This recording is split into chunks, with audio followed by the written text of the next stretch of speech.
আচ্ছা, কোনোদিন মাথায় এসেছে কেউ মারা গেলে মজা করে বলা হয় পটল তুলেছে? আরো তো অনেক সবজি আছে, কই অন্য কোনো সবজির কথা তো বলা হয় না। ব্যাপারটা হলো পটল গাছে পটল ফলনের পর সব পটল একসঙ্গে তোলা যায় না। একটা হলো পটল রাখতে হয়, নইলে পটল গাছটাই মারা যায়। আর তার থেকেই এই কথার উৎপত্তি। যাক, এবার রেসিপিটা বলি। পটল কটা শুকনো হয়েছিল, তাই ভাবলাম এমন কিছু বানাই যাতে সকলে আঙুল না তুলে আঙুল চেটে খেতে পায়।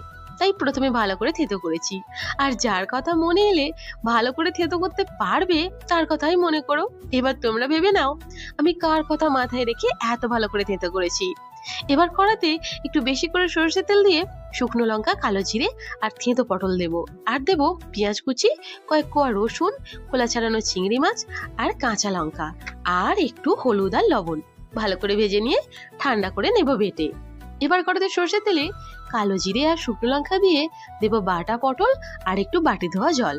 এবার শুকনো শুকনো করে নামিয়ে গরম ভাতে খেলে পটলের দুর্নাম নয়, সকলে সুনাম করবে তোমার রান্না। আর বিশ্বাস না হলে একবার বানিয়ে দেখো না হয় আমার কথা শুনে। সত্যি বলছি, ভীষণ ভালো খেতে হয়।